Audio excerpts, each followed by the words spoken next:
14.4 Practicing for Successful Speech Delivery. There is no foolproof recipe for a good delivery. Each of us is unique, and we each embody different experiences and interests. This means each person has an approach or a style that is effective for him or her. This further means that anxiety can accompany even the most carefully researched and interesting message. Even when we know our messages are strong and well articulated on paper, it's difficult to know for sure that our presentation will also be good. We are still obligated to do our best out of respect for the audience and their needs. Fortunately, there are some tools that can be helpful to you even the very first time you present a speech. You'll continue developing your skills each time you put them to use and can experiment to find out which combination of delivery elements is most effective for you. What is good delivery? The more you care about your topic, the greater your motivation to present it well. Good delivery is a process of presenting a clear, coherent message in an interesting way. Communication scholar Stephen Lucas tells us this. Good delivery conveys the speaker's ideas clearly, interestingly, and without distracting the audience. Most audiences prefer delivery that combines a certain degree of formality with the best attributes of good conversation: directness, spontaneity, animation, vocal and facial expressiveness, and a lively sense of communication. Many writers on the nonverbal aspects of delivery have cited the findings of psychologist Albert Mehrabian. There we go. Psychologist Albert Mehrabian, asserting that the bulk of an audience's understanding of your message is based on nonverbal communication. Specifically, Mehrabian is often credited with finding that when audiences decode a speaker's meaning and the speaker's face conveyed 55% of the information, the vocality conveyed 38%, and the words just 7%. Although numerous scholars, including Mehrabian himself, have stated that his findings are often misrepresented, scholars and speech instructors do agree that nonverbal communication and speech delivery are extremely important to effective public speaking. In this section of the chapter, we will explain 6 elements of good delivery: conversational style, conversational quality, eye contact, vocalics, physical manipulation, and variety. And since delivery is only as good as the practice that goes into it, we conclude with some tips for effective use of your practice time. Conversational style. Conversational style is a speaker's ability to sound expressive and to be perceived by the audience as natural. It's a style that approaches the way you normally express yourself in a much smaller group than your classroom audience. This means that you want to avoid having your presentation come across as didactic or overly exaggerated. You might not feel natural when you're using a conversational style, but for the sake of the audience preference and repetitiveness, you should do your best to appear natural. It might be helpful to remember that the 2 most important elements of the speech are the message and the audience. You are the conduit with the important role of putting the 2 together in an effective way. Your audience should be thinking about the message, not the delivery. Stephen Lucas defines conversational quality as the idea that no matter how many times a speech has been rehearsed, it all sounds spontaneous. No one wants to hear a speech that is so well rehearsed that it sounds fake or robotic. One of the hardest parts of public speaking is rehearsing to the point where it can appear to your audience that the thoughts are magically coming to you while you're speaking. But in reality, you have spent a great deal of time thinking through each idea. When you can sound conversational, people pay attention. Eye contact. Eye contact is a speaker's ability to have visual contact with everyone in the audience. Your audience should feel that you are speaking to them, not simply uttering main and supporting points. If you're new to public speaking, you may find it intimidating to look audience members in the eye. But if you think about speakers you've seen who did not maintain eye contact, you'll realize why this aspect of speech delivery is important. Without eye contact, the audience begins to feel invisible and unimportant. As if the speaker is just speaking to hear his or her own voice. Eye contact lets your audience feel that your attention is on them, not solely on the cards in front of you. Sustained eye contact with your audience is one of the most important tools toward effective delivery. O'Hare, Stewart, and Rubinstein note that eye contact is mandatory for speakers to establish a good relationship with an audience. Whether a speaker is speaking before a group of 500, the appearance of eye contact is an important way to bring an audience into your speech. Eye contact can be a powerful tool. It is not simply a sign of sincerity, a sign of being well prepared and knowledgeable, or a sign of confidence. It also has the power to convey meanings. Arthur Koch tells us that all facial expressions can communicate a wide range of emotions, including sadness, compassion, concern, anger, annoyance, fear, joy, and happiness. If you find the gaze of your audience too intimidating, you might feel tempted to resort to faking eye contact with them by looking at the wall just above their head, or sweeping your gaze around the room instead of making actual eye contact with individuals in your audience until it becomes easier to provide real contact. The problem with fake eye contact is that it tends to look mechanical. Another problem with fake attention is that you lose the opportunity to assess the audience's understanding of your message. Still, fake eye contact is somewhat better than gripping your cards and staring at them and only occasionally glancing quick, shallow glances at the audience. This is not to say that you may never look at your note cards. On the contrary, one of the skills in extemporaneous speaking is the ability to alternate one's gaze between the audience and one's notes. Rehearsing your presentation in front of a few friends should help you develop the ability to maintain eye contact with your audience while referring to your notes.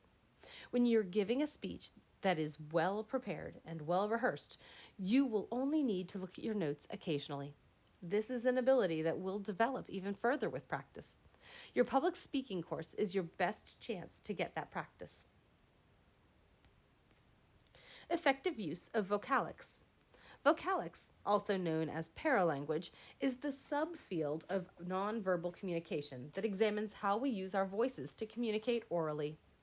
This means that you speak loudly enough for all audience members, even those in the back of the room, to hear you clearly, and that you enunciate clearly enough to be understood by all audience members, even those who may have a hearing impairment or may be English language learners. If you tend to be soft-spoken, you will need to practice using a louder volume level that may feel unnatural to you at first. For all speakers, good vocalic technique is best achieved by facing the audience with your chin up and your eyes away from your note cards, and by setting your voice at a moderate speed. Effective use of vocalics also means that you make use of appropriate pitch, pauses, vocal variety, and correct pronunciation. If you're an English language learner and feel apprehensive about giving a speech in English, there are two things to remember. First, you can meet with a reference librarian to learn the correct pronunciation of any English words you're unsure of. And second, the fact that you have an accent means you speak more languages than most Americans, which is an accomplishment to be proud of. If you are one of the many people with a stutter or other speech challenge, you undoubtedly already know that there are numerous techniques for reducing stuttering and improving speech fluency, and that there is no one agreed upon cure. The Academy Award winning movie The King's Speech did much to the Academy Award winning movie The King's Speech did much to increase public awareness of what a person with a stutter goes through when it comes to public speaking. It also prompted some well-known individuals who stutter, such as television news reporter John Stossel, to go public about their stuttering. If you've decided to study public speaking in spite of a speaking challenge, we commend you for your efforts and encourage you to work with your instructor to make whatever adaptations work best for you. Volume. Volume refers to the loudness or softness of a speaker's voice. As mentioned, public speakers need to speak loudly enough to be heard by everyone in the audience. In addition, volume is often needed to overcome ambient noise, such as the hum of an air conditioner or the dull roar of traffic passing by. In addition, you can use volume strategically to emphasize the most important points in your speech. Select these points carefully. If you emphasize everything, nothing will seem important. You also want to be sure to adjust your volume to the physical setting of the presentation. If you're in a large auditorium and your audience is several yards away, you will need to speak louder. If you're in a smaller space with the audience a few feet away, you want to avoid overwhelming your audience with shouting or speaking too loudly. Rate. Rate is the speed at which a person speaks. To keep your speech delivery interesting, your rate should vary. To keep your speech delivery interesting, your rate should vary. If you're speaking extemporaneously, your rate will naturally fluctuate. If you're reading, your delivery is less likely to vary. Because rate is an important tool in enhancing the meanings in your speech, you do not want to give monotone, drone, or rapid machine gun style delivery. Your rate should be appropriate for your topic and your points. A rapid, lively rate can communicate such meanings as enthusiasm, urgency, or humor. A slower, moderated rate can convey respect, seriousness, or careful reasoning. By by varying rapid and slower rates within a single speech, you can emphasize your main points and keep your audience interested. Pitch. Pitch refers to the highness or lowness of a speaker's voice. Some speakers have developed voices and others have high voices. Some speakers have deep voices and others have high voices. As with one's singing voice range, the pitch of one's speaking voice is determined to a large extent by physiology, specifically the length of your vocal cords and the size of your vocal tract. We all have a normal speaking pitch where our voice is naturally settled. The pitch where we are most comfortable speaking, and the most teachers advise speaking in the pitch that feels natural to you. While our voices may be generally comfortable at a specific pitch level, we all have the ability to modulate or move our pitch up and down. In fact, we do this all the time. When we change the pitch of our voices, we're using inflection, just as you can use volume strategically. You can also use pitch inflections to make your delivery more interesting and emphatic. If you ordinarily speak with a soprano voice, you may want to drop your voice to a slightly lower range to call attention to a particular point. How we use inflection can even change the entire meaning of what we're saying.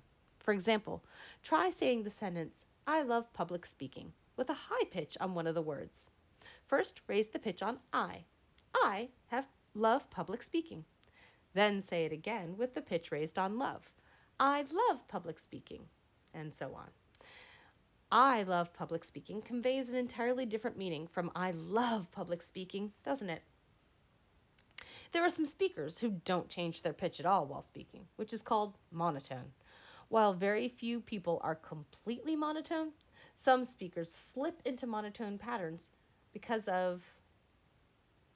Sorry, my computer froze.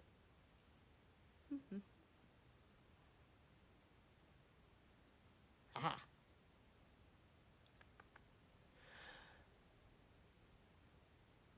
Oh no.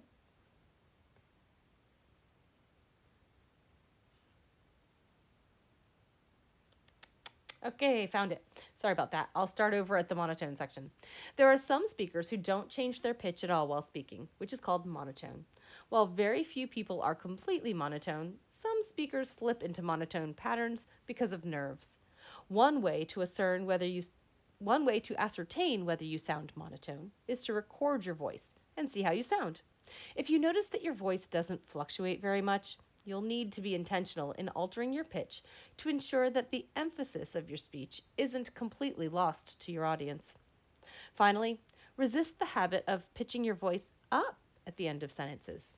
It makes them sound like questions instead of statements. This habit can be disorienting and distracting, interfering with the audience's ability to focus entirely on the message. The speaker sounds uncertain or sounds as though he or she is seeking the understanding or approval of the listener. It hurts the speaker's credibility, and it needs to be avoided. The effective use of pitch is one of the keys to an interesting delivery that will hold your audience's attention. Pauses. Pauses are brief breaks in a speaker's delivery that can show emphasis and enhance the clarity of a message. In terms of timing, the effective use of pauses is one of the most important skills to develop. Some speakers become uncomfortably very quiet with dead air that pauses create. And if the speaker is uncomfortable, the discomfort can transmit itself into the audience. That doesn't mean you should avoid using pauses. Your ability to use them confidently will increase with practice. Some of the best comedians use the well timed pause to powerful and hilarious effect. Although your speech will not be a comedy routine, pauses are still useful for emphasis, especially when combined with lowered pitch and rate to emphasize the important point that you do not want your audience to miss. Vocal variety. Vocal variety has to do with changes in the vocalics that we have discussed: volume, pitch, rate, and pauses. No one wants to hear the same volume, pitch, rate, or use of pauses over and over again in a speech. Your audience should never be able to detect that you're about to slow down or that your voice is about to get deeper because you're making an important point. When you think about how you sound in a normal conversation, your use of volume, pitch, rate, and pauses are all done spontaneously. If you try to over rehearse your vocalics, your speech will end up sounding artificial. Vocal variety should flow naturally from your wish to speak with expression. In that way, it will animate your speech and invite your listeners to understand the topic the way you do. Pronunciation. The last major category related to vocalics is pronunciation, or the conventional patterns of speech used to form a word. Word pronunciation is important for two reasons. First, mispronouncing a word your audience is familiar with will harm your credibility as a speaker. And second, mispronouncing a word they are unfamiliar with can confuse and even misinform them. If there is any possibility at all that you don't know the correct pronunciation of a word, find out. Many online dictionaries, such as Wiktionary, provide free sound files illustrating the pronunciation of words. Many have commented on the mispronunciation of words such as nuclear and cavalry by highly educated public speakers, including U.S. presidents. There have been classroom examples as well. For instance, a student giving a speech on the Greek philosopher Socrates mispronounced his name at least 8 times during her speech. This mispronunciation created a situation of great awkwardness and anxiety for the audience. Everyone felt embarrassed, and the teacher, opting not to humiliate the student in front of the class, could not say anything out loud, instead providing a private written comment at the end of class. One important aspect of pronunciation is articulation, or the ability to clearly pronounce each of a succession of syllables used to make up a word. Some people have difficulty articulating because of physiological problems that can be treated by trained speech therapists. But other people have articulation problems because they come from a cultural milieu where a dialect other than the standard American English is the norm. Speech therapists, who generally guide their clients towards standard American English, use the acronym SOTA when helping people learn how to more effectively articulate. SOTA. S. Substitutions. O. Omissions. D. Distortions. A. Additions. Substitutions occur when a speaker replaces one consonant or vowel with another consonant. Water becomes woulda. Ask becomes axe. Mouth becomes mouth. Omissions occur when a speaker drops a consonant or vowel within a word. Internet becomes innet. Mesmerized becomes memorized. Probably becomes prolly. Distortions occur when a speaker articulates a word with nasal or slurring sounds. Pencil becomes like mental. Precipitation becomes like precipitation. Second becomes slockened. Additions occur when a speaker adds consonants or vowels to words that are not there. Anyway becomes anyways. Athletic becomes athletic. Black becomes black. Interpret becomes interpret. Another aspect of pronunciation in public speaking is avoiding the use of verbal surrogates, or filler words used as placeholders for actual words, like uh. You might be able to to get away with saying as many as 2 or 3 times in your speech before it becomes distracting. But the same cannot be said of like. We know of a student who trained herself to avoid saying like. As soon as the first speech was assigned, she began wearing a rubber band on her left wrist. Each time she caught herself saying like, she snapped herself with the rubber band. It hurt. Very quickly, she found that she could stop inflicting the snap on herself, and she had successfully confronted an unprofessional verbal habit. Effective physical manipulation. In addition to using our voices effectively, a key to effective public speaking is physical manipulation, or the use of the body to emphasize meanings or convey meanings during a speech. While we will not attempt to give an entire discourse on nonverbal communication, we will discuss a few basic aspects of physical manipulation: posture, body movement, facial expressions, and dress. These aspects add up to the overall physical dimension of your speech, which we call self-presentation. Posture. Stand up tall. I'm sure we've all heard this statement from a parent or teacher at some point in our lives. The fact is, posture is actually quite important. When you stand up straight, you communicate to your audience without saying a word that you hold a position of power, and you take your position seriously. If, however, you're slouching, hunched over, or leaning on something, you could be perceived as ill-prepared, anxious, lacking in credibility, or not serious about your responsibilities as a speaker. While speakers often assume more casual posture as a presentation continues, especially if it's a long one, such as a 90-minute class lecture, it is always wise to start by standing up straight and putting your best foot forward. Remember, you only get one shot at making a first impression, and your body's orientation is one of the first pieces of information audiences use to make that impression. Body movement. Unless you are stuck behind a podium because of the need to use a non-movable microphone, you should never stand in one place during a speech. However, movement during a speech should also not resemble pacing. One of our authors once saw a speaker who would walk around a small table where her speaking notes were located. She would walk around the table once, toss her chalk twice, and then repeat the process. Instead of listening to what the speaker was saying, everyone became transfixed by her walk and chalk toss pattern. As speakers, we need to be mindful of how we go about moving while speaking. One common method for easily integrating some movement into your speech is to take a few steps anytime you transition from one idea to the next. By only moving at transition points, not only do you help focus your audience's attention on the transition from one idea to the next, but you're also able to increase your nonverbal immediacy by getting closer to different segments of your audience. Body movement also includes hand gestures. These should be neither overdramatic nor subdued. At one extreme, arm waving and fist pounding will distract from your message and will reduce your credibility. At the other extreme, refraining from the use of gestures is the waste of an opportunity to suggest emphasis, enthusiasm, or other personal connection with your topic. There are many ways to use gestures. The most obvious are hand gestures, which should be used in moderation at carefully selected times in the speech. If you overuse gestures, they lose their meaning.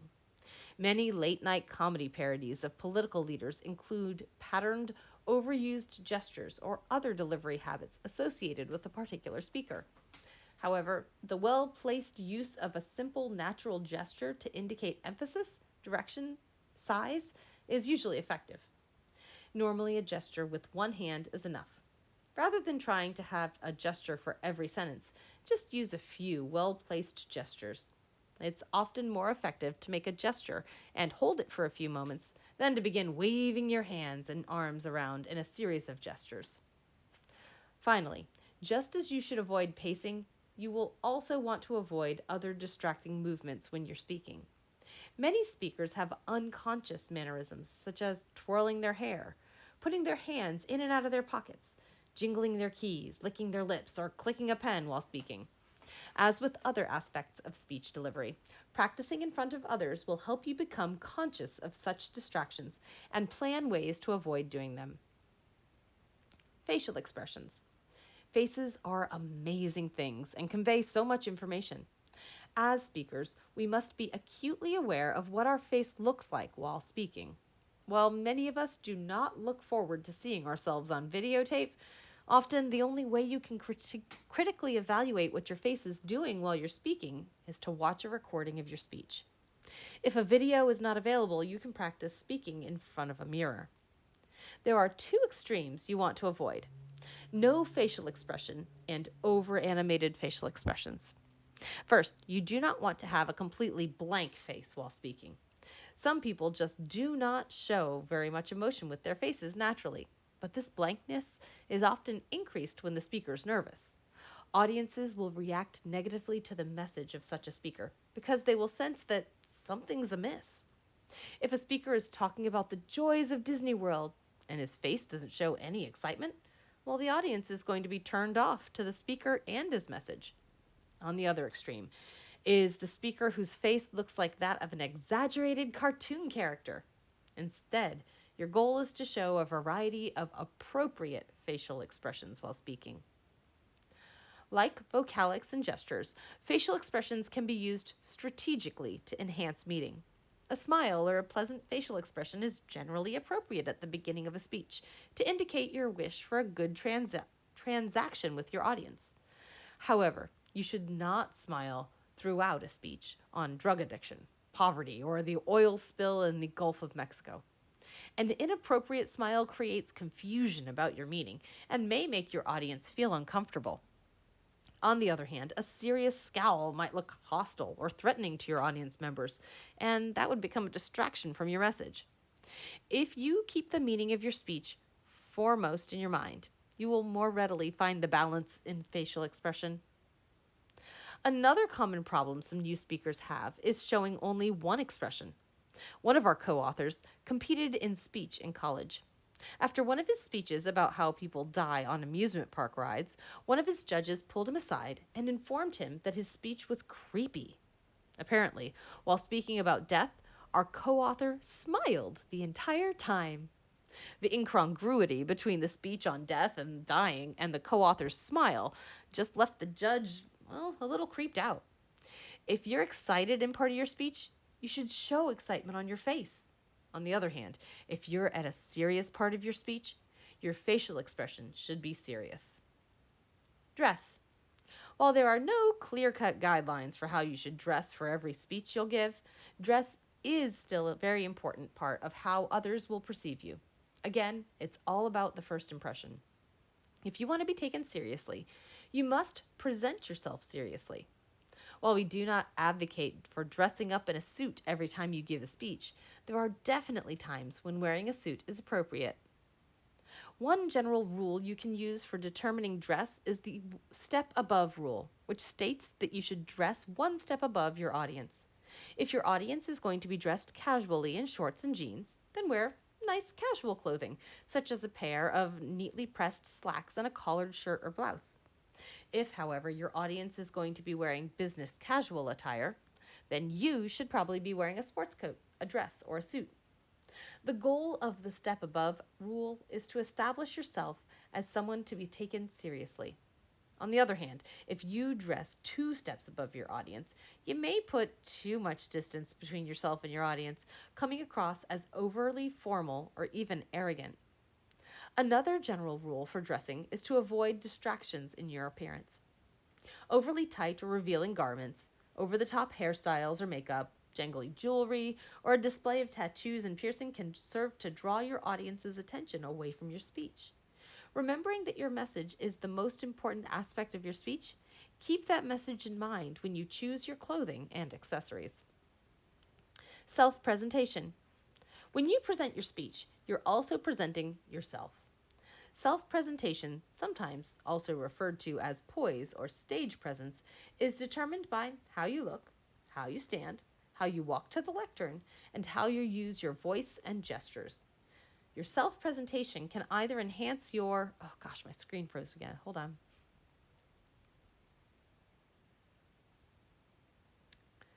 Let's see.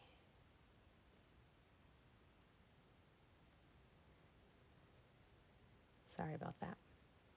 Your self-presentation can either enhance your message or detract from it.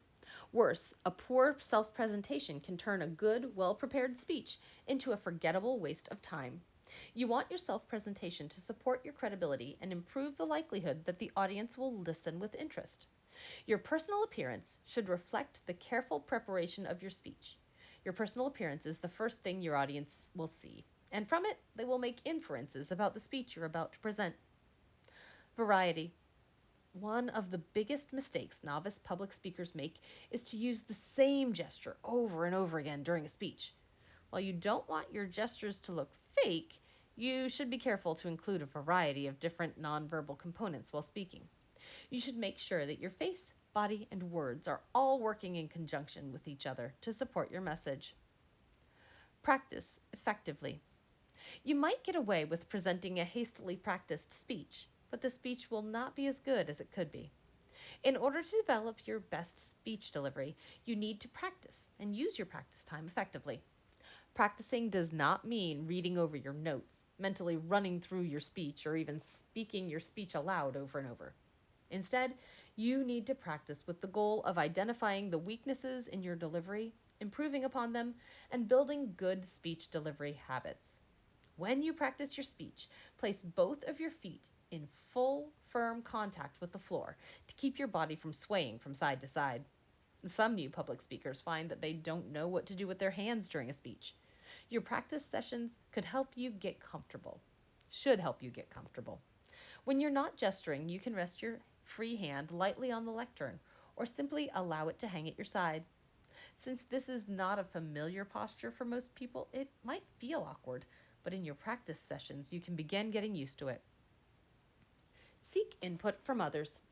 Because we can't see ourselves as others see us, one of the best ways to improve your delivery is to seek constructive criticism from others. This, of course, is an aspect of your public speaking course, as you will receive evaluations from your instructor and possibly your fellow students. However, by practicing in front of others before it's time to present your speech, you can anticipate and correct problems so that you can receive a better evaluation when you give the speech for real. Ask your practice observers to be honest about the aspects of your delivery that could be better. Sometimes students create study groups just for this purpose. When you create a study group of classroom peers, everyone has an understanding of the entire creative process, and their feedback will be more useful to you than the feedback you might get from someone who has never taken a course on public speaking. If your practice observers seem reluctant to offer useful criticisms, ask questions. How was your eye contact? Could they hear you? Was your voice well modulated? Did you mispronounce any words? How was your posture? Were your gestures effective? Did you have any mannerisms that you should learn to avoid? Because peers are sometimes reluctant to say things that could sound critical, direct questions are often a useful way to help them speak up. If you learn from these practice sessions that your voice tends to drop at the end of sentences, make a conscious effort to support your voice as you conclude each main point. If you learn that you have a habit of clicking a pen, make sure you don't have the pen with you when you speak, or that you keep it in your pocket. If your practice observers mention that you tend to hide your hands in the sleeves of your shirt or jacket, next time wear short sleeves or roll up your sleeves before beginning your speech. If you learn through practice that you tend to sway or rock while you speak, you can consciously practice and build the habit of not swaying. When it is your turn to give feedback to others in your group, assume that they are as interested in doing as well as you are. Give feedback in the spirit of helping their speeches be as good as possible. Use audio and/or video to record yourself. Technology has made it easier than ever to record yourself and others using the proliferation of electronic devices people are likely to own. Video, of course, allows you the advantage of being able to see yourself as others see you, while audio allows you to concentrate on the audible aspects of your delivery. As we mentioned earlier, if neither video nor audio is available, you can always observe yourself by practicing your delivery in front of a mirror. After you have recorded yourself, it may seem obvious that you should watch and listen to the recording.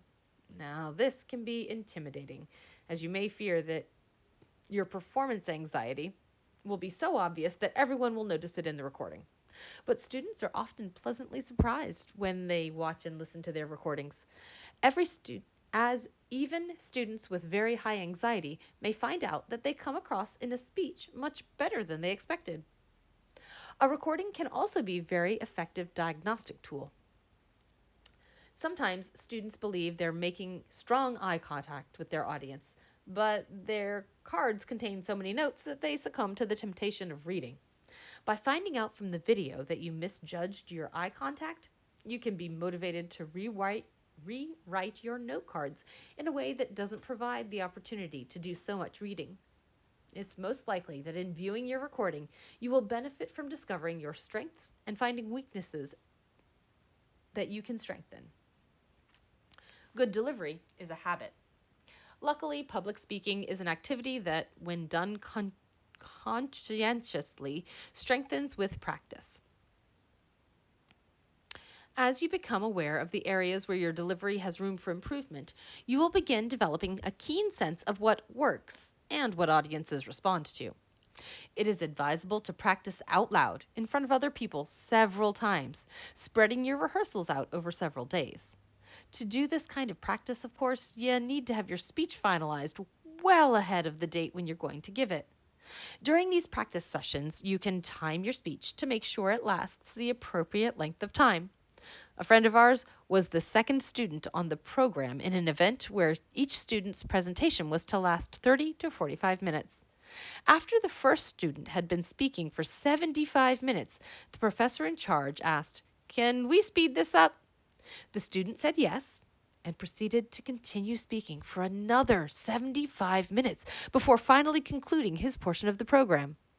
Although we might fault the professor for not pulling the plug, clearly the student had not timed his speech in advance.